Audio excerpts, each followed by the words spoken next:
Hello friends आज के video में हम high pressure mercury vapour lamp connection किस तरह किया जाता है सीखने वाले हैं, जिसमें हम सीखने वाले हैं किस तरह इग्नाइटर कनेक्शन किया जाता है, किस तरह कॉपर ब्लास्ट कनेक्शन किया जाता है एंड किस तरह कैपेसिटर का कनेक्शन किया जाता है। सब कुछ आज के वीडियो में हम सीखने वाले हैं। इसके अलावा हम यह भी सीखने वाले इन कंपोनेंट्स की वर्किंग क्या होती है या इन्हें क्यों कनेक्ट किया जाता है।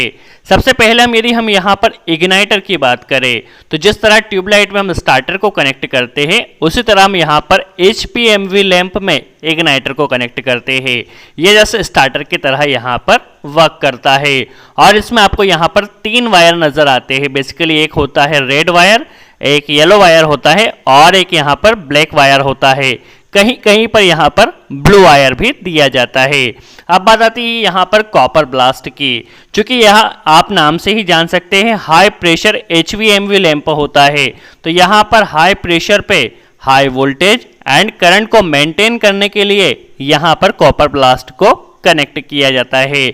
और आप यहाँ पर कॉपर ब्लास्ट में कनेक्शन यदि समझे तो यहाँ पर एक कॉमन टर्मिनल दिया गया है, एक यहाँ पर IGN या इग्नाइटर के लिए पॉइंट दिया गया है, एक यहाँ पे 220 पॉइंट दिया गया है और एक यहाँ पर 240 का टर्मिनल दिया गया है।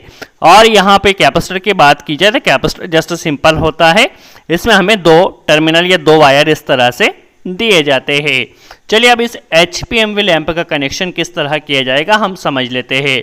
सबसे पहले हमें यहाँ पर हमने कनेक्शन के लिए 2 पोल की सिंगल फेज की MCB कनेक्ट की है, जहां पर फेज और न्यूट्रल हमारे पास आ रहा है। सबसे पहले हम यहाँ पर कैपेसिटर का कनेक्शन समझ लेते हैं। क्योंकि जो कैपेसिटर होता है वो पैरेलल में कनेक्ट किया जाता है, तो सबसे पहले हमने यहाँ पर न्यूट्रल कनेक्ट कर दिया है। अब हमें यहाँ पर फेज कनेक्ट कर देना है इस तरह से। देखिए कैपेसिटर हमेशा पैरेलल में कनेक्ट किया जाता है, तो हमने यहाँ पर कैपेसिटर का कनेक्शन कंप्लीट किया। अब हम इग्नाइटर के कनेक्शन की बात करते तो यहाँ पर या कहीं पे ये ब्लू वायर भी होता है, यहाँ पर हमारे पास ब्लैक वायर है। तो ब्लैक वायर में हमें कुछ नहीं करना, जो न्यूट्रल सप्लाई आ रही है उसे यहाँ पर कनेक्ट कर देना है। देखिए ब्लैक वाले वायर में हमने न्यूट्रल कनेक्ट कर दिया है। अब यहाँ पर हमारे पास एक येलो वायर बचा हुआ है और एक रेड वाला वायर बचा हुआ है। तो जो येलो वाला वायर है इस येलो वायर को ले जाकर हमें यहाँ पे जो 220 का पॉइंट दिया गया है इसे 220 के पॉइंट में कनेक्ट कर देना है। जस्ट सिंपल है।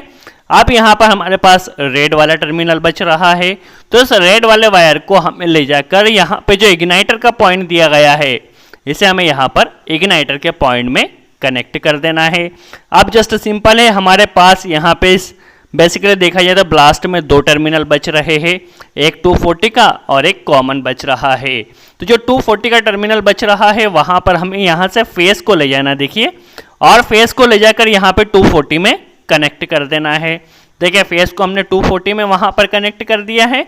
अभी हमने क्या किया है, 220 में येलो वायर को कनेक्ट किया है, IGN में यहाँ पर हमने रेड वाले वायर को कनेक्ट किया है और जो 240 का पॉइंट है यहाँ पर हमने फेज सप्लाई को कनेक्ट किया है। जस्ट सिंपल है।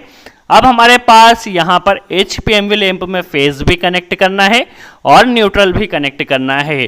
तो न्यूट्रल हम क्या करेंगे, यहाँ से न्यूट्रल डायरेक्ट कनेक्ट कर देंगे इस तरह से। देखिए न्यूट्रल का कनेक्शन हमारा हो चुका है इस Hpmv लैंप में।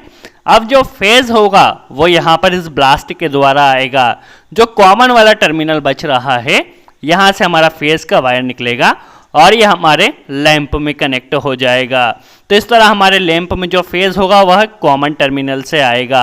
सो आई होप आपको समझ में आया हो किस तरह Hpmv लैंप का कनेक्शन किया जाता है। जस्ट सिंपल होता है, यदि आपको एक बार समझ में आ गया काफ़ी आसानी से इस लैंप का कनेक्शन कर सकते हैं। यदि वीडियो अच्छा लगा हो तो लाइक का बटन ज़रूर प्रेस करें। कोई डाउट हो तो कमेंट्स में ज़रूर पूछे, हम पूरी कोशिश करें उसका जवाब दे सके। सो आज के लिए इतना ही। Thanks friends.